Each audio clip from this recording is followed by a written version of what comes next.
But a job like that was way out of Mikey's league.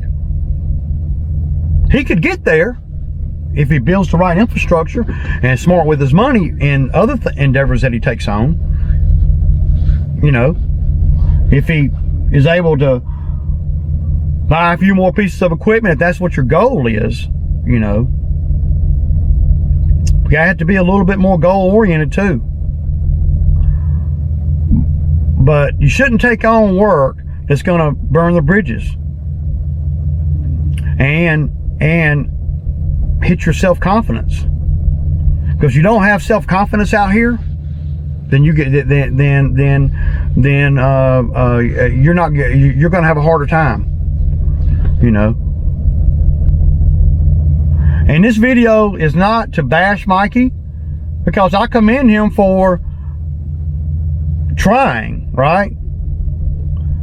And you don't know what you don't know. I think Mikey, once Mikey got there, he realized what a massive job that really was for him.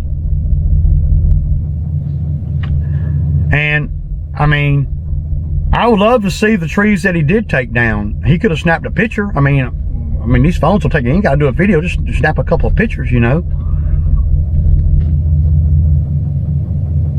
I wouldn't be surprised if he had a hard time getting that one tree with all them power lines down. I wouldn't be surprised, because I know I would have had a hard time with it. And y'all see the kind of jobs I get into. Not that they're, you know, big or complicated, but they're consistent. I don't know. I just, the biggest thing to take away from this, from Mikey, ain't the fact that he didn't get that he didn't get half the money up front. That's irrelevant, you know. If he'd have gotten the money up front, nothing changes. I mean, they just would have sent him on his way and not give him no money for what he did do. I like to see pictures of the trees that he did take down, just and haul off. I'm just, you know.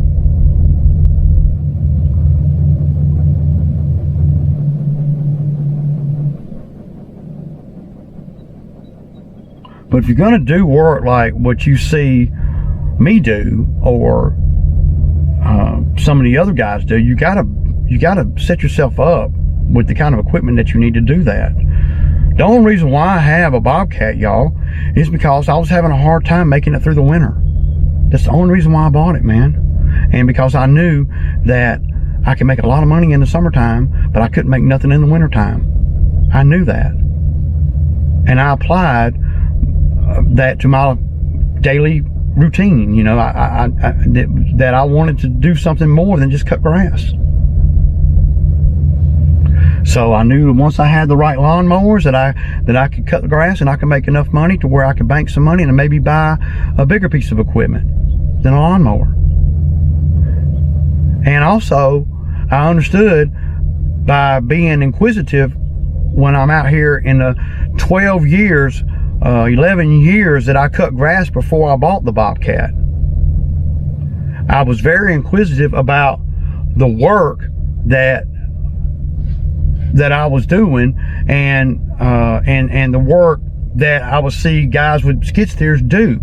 I was always, if I saw a guy with a Bobcat on a job somewhere, I was always talking to him and asking him things, you know, because I knew that I wanted to get into. I was trying to get informed. And they would tell me, yeah, we're making $4,000, and I'm over there making $70.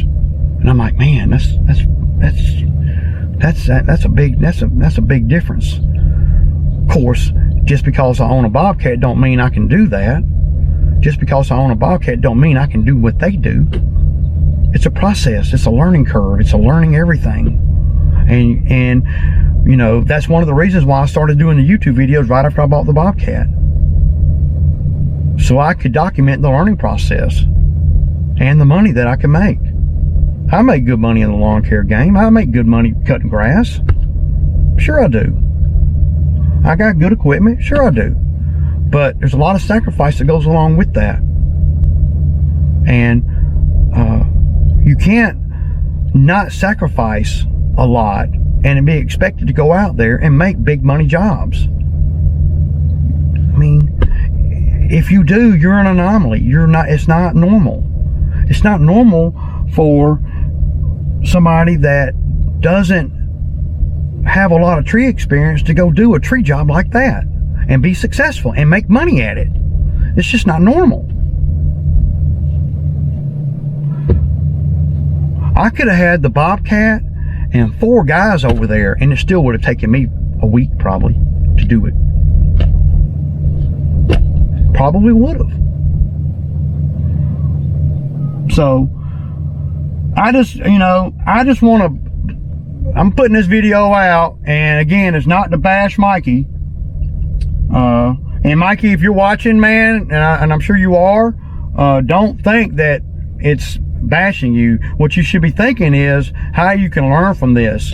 If that job, like the job at the car lot, that's the kind of work that you need to be doing until you get the equipment to do a bigger tree job like that, because there's all kind of risk in doing a bigger tree job. And I'm sure that you saw some of those risks, even though you're not talking about them on your videos.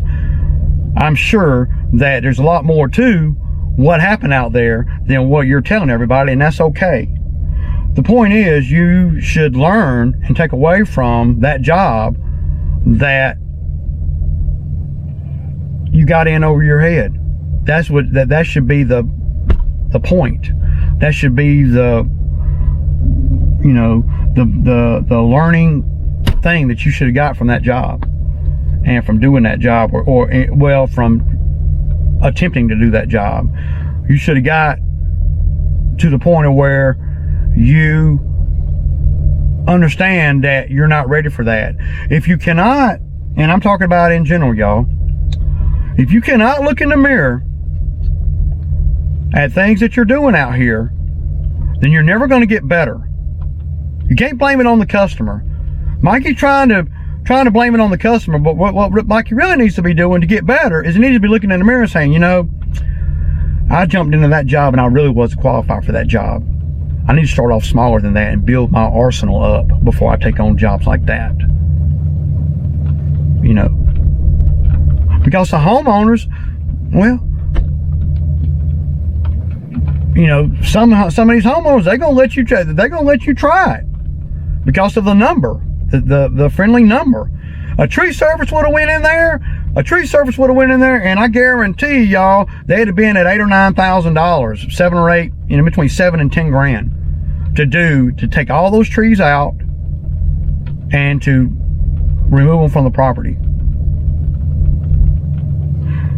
And then Mikey comes in at $3,500, and it's going to take him a month,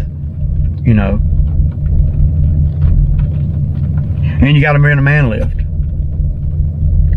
Man lift ain't cheap, man. Oh, and I'm sorry if I offended anybody, and I don't mean to sound condescending, okay? I'm just assuming that, I'm trying to talk to an audience, and I'm assuming that nobody knows anything about nothing. And that's how I have to explain the videos. So I don't, I'm not the king all wear all of tree work,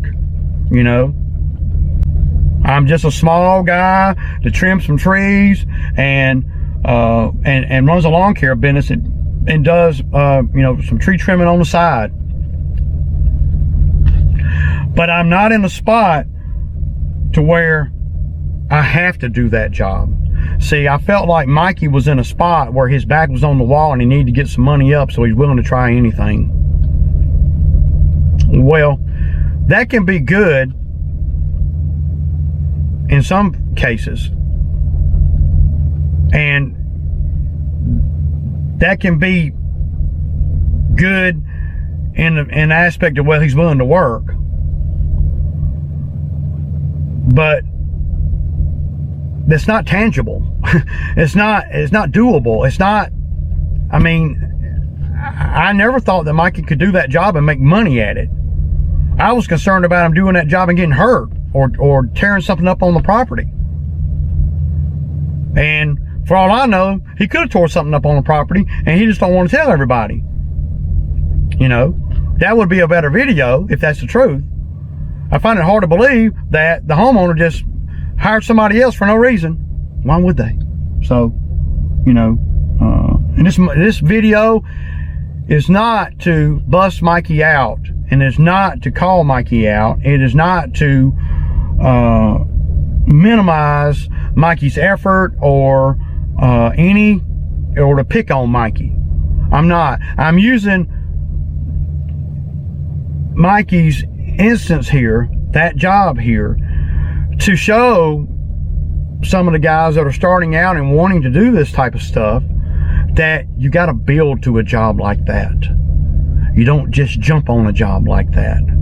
You got to be in your head saying, okay, you know, you got to take on smaller jobs like that so you can build your chainsaw arsenal up and build your equipment arsenal up. You know, if you don't have the equipment to do the job, then you gotta buy the equipment that required to do the job. I bought the man lift because I had experience 10 years ago when I started my business trimming some trees for somebody. I rented a man lift. Well, they rented a man lift, and they were giving me $400 a day to trim trees with the man lift. And I thought to myself, this was like in 2009 or 10, just a couple years after starting my business. I thought to myself, I said, man, I could make a lot of money if I had one of these things, because I didn't have the lawnmowers it took and everything to be in the lawn care game hardcore. But I thought right then at that moment, back in 2009, that I could make a lot of money with one of these if I had one of these. I even went as far as to looking at pricing them. And then I saw how much they cost, and I'm like, oh my God, no way I'll ever be able to do that. Back to the drawing board, you know. And my conscious thinking was, okay, I'll get back to that. I'll come back around on this. I'll come back full circle on this. Let me put the grind down. Let's make sure we can make enough money to survive first before you go to jumping into jobs that you ain't got no business jumping into. Hence the lawn trailers and buying a commercial lawn equipment and using that equipment and banking my money to buy other things, such as the dump trailer. The dump trailer is 10 years old. I bought the dump trailer, the dump trailer 5 years after I was in business, y'all. Do I use it every day? No. Do I want to use it every day? Well, no. I use it so I could sell firewood. That's why I bought it. There was a conscious reason why I bought it. And no, you don't have to have 8 or 9 chainsaws. No, you don't. I had like 2 chainsaws and I was selling firewood.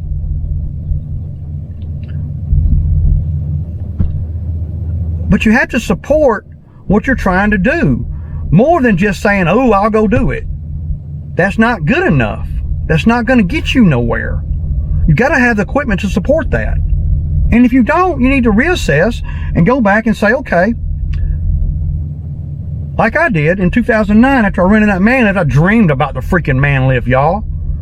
In 2009, when I rented the man lift, when those people rented that man lift, and I was over there for about a week trimming trees, and they were paying me like $400 a day, plus they rented a man lift, and I had me and another guy over there, I was getting $300 a day because I was giving him $100. And I dreamed about this freaking machine, but I couldn't do nothing about it. I didn't have any money. My business wasn't ready. But I never forgot that man lift. I never forgot my thinking when I was in that man lift about, damn, if I had one of these, I could make a killing. I was thinking that the whole time I was trimming all these big ass oak trees over there at that big $1 million property.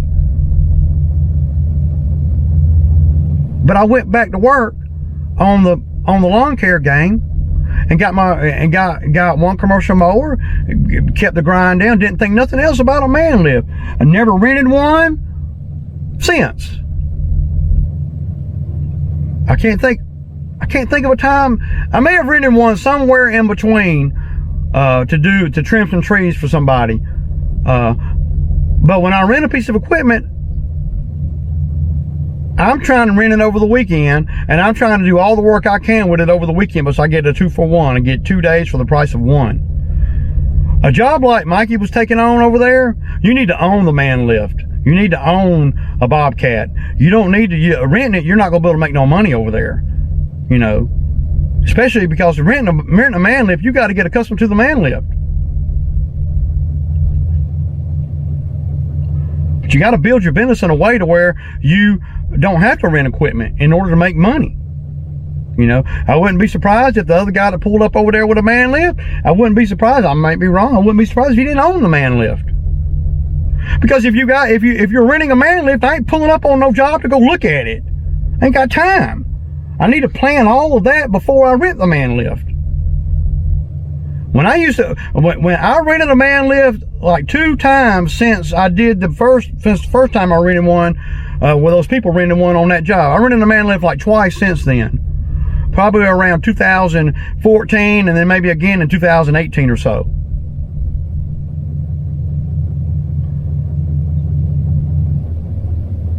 And so, but I couldn't make no money with it because I had to rent it. I mean, I could make money with it, but everything had to fall in line. I had to be able to go pick up the man lift on Friday afternoon and go do a job on Friday afternoon, Saturday morning, Saturday afternoon, Sunday morning, Sunday afternoon. All 4 or 5 jobs had to line up in order for me to make, 300 here, 400 there, 400 here, 500 there, whatever. But doing it where I'm taking it to one job, where they're paying me $3,500 and it's going to take me a week, I'm not making no money because because the man lift is costing me $300 a day. If you're going to rent a man lift to do work, you must do a job here, a job there, a job here, a job there, and you got to line them all up over the weekend. If you're not doing that, then you're not making no money. You're not working smart. You're not being, and I apply that to the lawn care game. It's the same, it's a thinking process, y'all. I apply it to everyday living. I would not rent a man lift for a week. I just wouldn't. I mean, that's why I bought one, because I can't stand it. I hate it with a passion, renting equipment, because it takes right out from my bottom line. And the only way to do that is either own the equipment or charge a whole bunch of money. But if you're trying to charge a whole bunch of money, they ain't gonna go with you. They're gonna go with somebody like me that doesn't spend their money on equipment and don't have to rent nothing, because there's no timeline. You're renting equipment, you're under a deadline, and it's pressure. No matter what piece of equipment I'm renting. All the way back to just a few months ago before y'all see how this shit goes, man. I rent a piece of equipment, I like it, and I'm like, damn, dude, like the power rake. I rent a piece of equipment, I like it, and I'm like, okay, shit, I'm gonna buy one of these if there's all possible. Because I wasn't gonna rent another one if I didn't have to. And that's what I did. But I apply my finances in a way to where I got income for things like that. And I don't expect everybody to be the same with money as I am. I don't expect that. But there is a sequence of events that have to take place before you take on big boy work for the big boy payday. You got to take on little boy work first and master that. And the whole time you're mastering that, buy a piece of equipment that's going to help you with something bigger, or it's going to help that little job go a lot easier. That's just my thinking. And that's how I run my business. Now, I don't know how everybody else runs their business, but that's how I run my business. I don't rent equipment. I mean, well, I don't want to say I don't rent equipment. I don't like renting equipment. I got some trenches that I'm going to be digging around my house. Well, water line up to the shipping container, power up to the shipping container. And I don't want to rent a trencher. I don't want to rent one. That's why I ain't done none of that stuff. Because I don't want to rent it. I want to buy one. Because I can do mine for free, and then I got a trencher for whatever job may come up in the future. Otherwise, I'm going to go spend about $300, $400 on renting a piece of equipment, and I'm going to have to run back and forth to rent it. I'm going to have to hope the damn thing works all weekend. I'm going to have to hope I don't break nothing on it. I'm going to have to, all these things. And it's just not that important to me to get the job done in a timely fashion for what I'm doing around my house. So I'm just banking my money because I'm going to buy. I want to. It's not imminent yet, but I don't want to say that. And I may end up renting one. I may not be able to find a deal that I can live with on a trencher. But I want to buy one. I don't want to rent one. And I'm doing stuff around my house. But like I said, I might rent one. I don't know. I don't want to. I ain't trying to. So that's why the shipping container things I want to do with the shipping container has been on hold a little bit. Well, I got stuff in the shipping container. Don't get me wrong. It's serving its purpose. I just haven't done any of the extras out there to it yet. And because my money's got to be in the right spot for me to do things.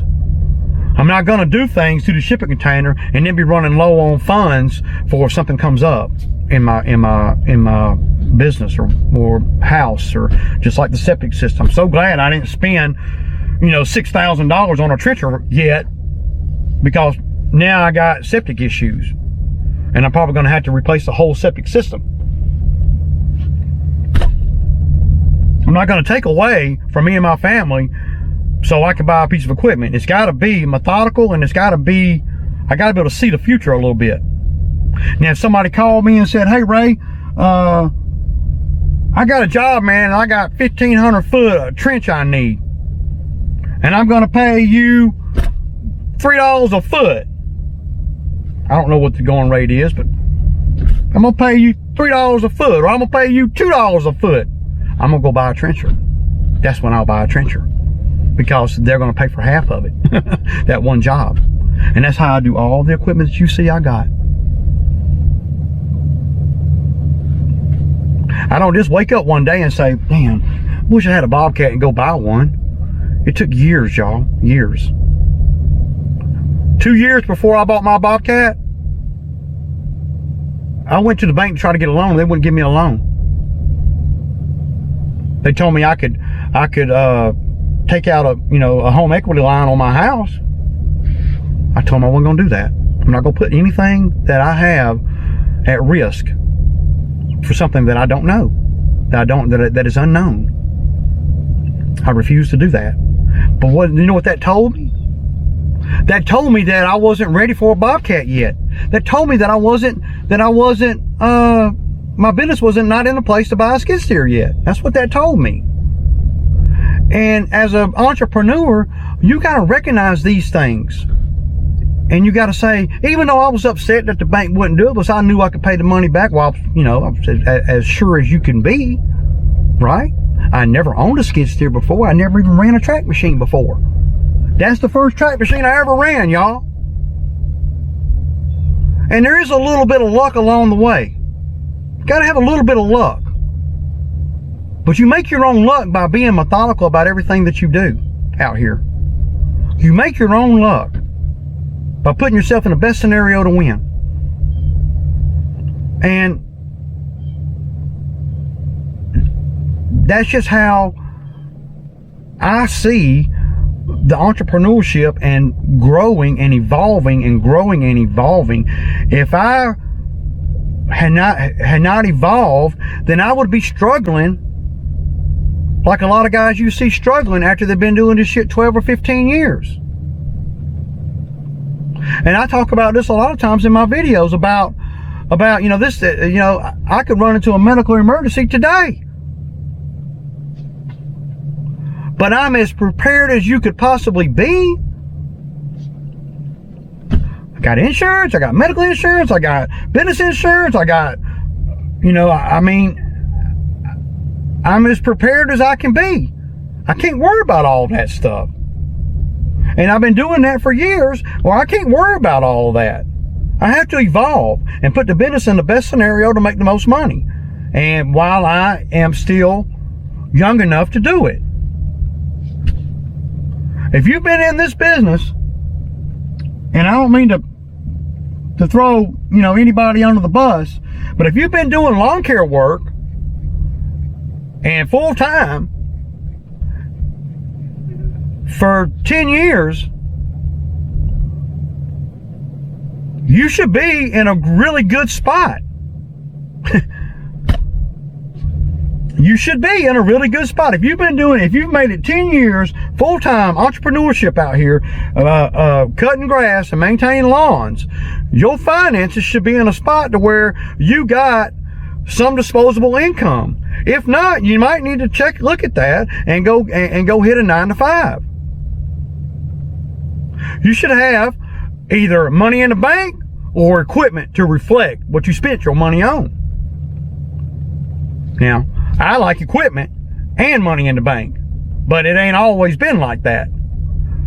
I've had to buy equipment and with the money I had in the bank and take calculated risk all along the way. And no, you don't have to have X-Mark mowers and Skag mowers to make money in the lawn care game.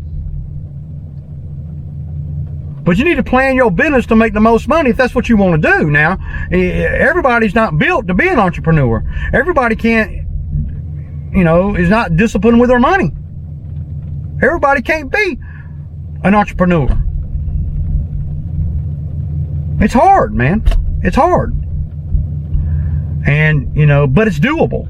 Anybody out there that's watching this video, y'all can do it too. You can. Y'all can do what I do. I mean, you can. But you're gonna have to come up with some ideas. You're gonna have to come up with some planning, and you're gonna have to be consistently methodical about everything that you do while you're building up.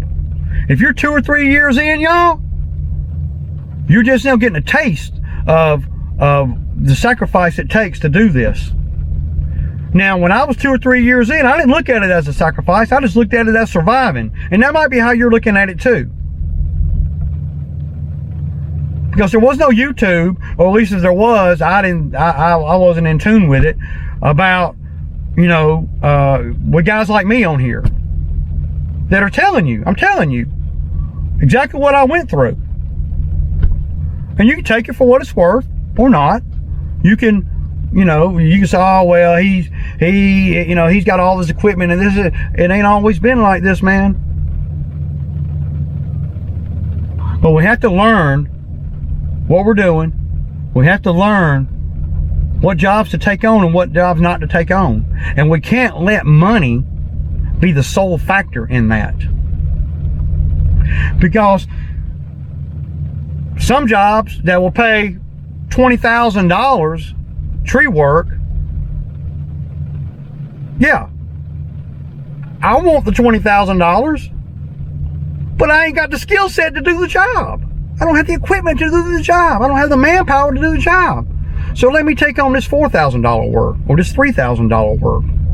And if everything, works out right over the course of time, then maybe one day I'll be able to do the $20,000 tree job or whatever. I can't do one now. I could say I could go try, but that ain't good enough. I got to be able to succeed when I'm doing it for a living. I got to be able to succeed. I got to be able to finish the job, not only for a financial state, but also for my mental state. And it's very important. Your mental state out here is very important. Your confidence level is very important. Your humbleness is very important. And I know that I don't appear to be a very humble guy, but I really am. I'm really grateful and thankful for everything that I have accumulated and I have acquired and the life that I live. I'm very grateful and humbled by all of that. But with that being said, there are moves I had to make to get there. And there are moves that you're going to have to make to get there too. Wherever your dreams take you, whatever you want to do. And you can apply this that I'm saying in this video, you can apply that to damn near any job that you have or any entrepreneur that you have. You can apply it to just about anything. I just happen to be, in the lawn care game. It'd be like me going and getting my real estate license and then selling, and then having the ability to sell $4 or $5 million homes, estates. I'm probably not qualified for that right yet, don't you think? They probably got people that are a lot more qualified to make big deals like that than me. But I will get there eventually. I'm just not ready for it right now. And that's the same way that me, you, Mikey, and everybody needs to look at these jobs that we take on. I'd much rather turn down a job than burn a bridge any day. Do not burn the bridges. Because when you burn the bridges, it affects your self-confidence, and it makes it where you're going to stay down here when really you have the work ethic to get up here. You got the work ethic, but you need more than that. You got to have the confidence. If you don't have the confidence, then you're going to be 10 years in, and you're still going to be fooling with a freaking residential equipment, and thinking that the residential equipment, mowers, weed eaters, whatever, is going to make you the most money. It's not. You can make a living with the residential equipment. You can make a living with the minimal equipment. But you don't really know how much you can make until you get the commercial equipment. The best of the best. I want the best of the best. Because I'm out here working with it every day. That's me. Because I know and I understand that that top commercial mowers make top dollar. Now you can say, you can be on a residential tractor mower and you can think that you're making top dollar. And in your mind, you might be making top dollar. That's because you don't know how much more you can make with a commercial mower.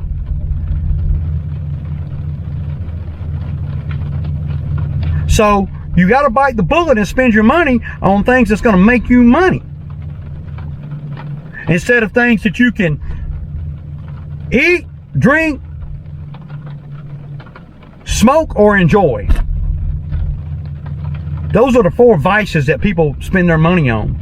And unless something has happened. Now, sometimes some things happen to people, and that's tragic, but it happens, like I said earlier. But if you're smart with your money every way until that event happens, then you're as prepared as you can be. And that's all that you can be. You can be prepared. All you can do is be as prepared as possible. But I just want you guys to realize and understand and learn from my mistakes, Mikey's mistakes, and everybody else on here that makes mistakes. Of course, a lot of the YouTubers, they don't make no mistakes. They don't talk about any of the bad stuff. They don't talk about the things that really are relevant to growing a business. They don't talk about none of those things. They don't talk about the bad times. They talk about the new mowers and the new sponsorships and all of this. They don't talk about the real meat and bones of the business. They don't talk about how hot it is. They don't talk about not having the money to buy this or that. They don't talk about labor issues. They don't talk about none of these things. I do, because I'm in it. I live it every single freaking day. And I don't know everything. I don't try to know everything. I do the best I can based on what I know. And that's all I can do. And that's all you can do. And now I can learn from my mistakes yesterday and apply them to my life today. And you do the same thing. Mikey made a mistake on that job over there. Now, I don't know exactly what happened at the why he was dismissed from that job, but I'd venture to say it wasn't about money. Might be wrong. Probably more about the length of time he was going to be there, or them people just seeing that he was not really ready or qualified for that type of broad job. That's what it's going to be. Or he had a close call with a limb or something, snatched a power line down or something, or just could be any of these things. Or it could be like Mikey said,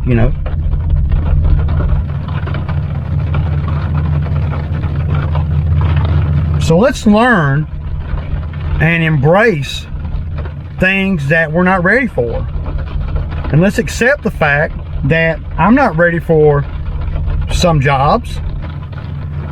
You're not ready for some jobs, but I can be ready at some point, right? And you can be ready at some point. And we don't want to burn bridges. You do not want to burn bridges when you're in this game and you're self-employed, because it's just you and your word and word of mouth and your abilities. You can't get upset over the homeowner hiring somebody else when you're not qualified, and you know you're not qualified. You got to look in the mirror and be honest with yourself. It's happened to me before, and that's why I'm speaking on it. Where I took on a job and I was not qualified to do that job. And it was very apparent to the homeowner that I was not qualified. And I was just cutting grass and I wasn't qualified. So, I mean, it was big acreage. I didn't have the mowers that I didn't have the proper mowers to cut the big acreage. And I didn't have the wherewithal or the knowledge that I have now. Okay, what can I do to be able to do that? I thought that I was doing a good job. And really, when I looked back on it, I was like, man, what the hell were you thinking, Ray? But after they let me go, whenever a customer lets me go, fires me, whatever, I always, and you should do this too, I always ask them, so what did I do wrong? Please tell me, and I tell them this, I ask them this, I said, please tell me what I did wrong so I can apply it and not do the same thing again. And some people will tell me, and some people won't even return the text. You know, and I've been fired on jobs. I mean, you know, but usually when I was fired on a job, well, all the time when I was ever fired on, I've never been fired on a job in the middle of the job, not a tree job. Now I was fired on a big cut job because I just didn't have the equipment to do it efficiently.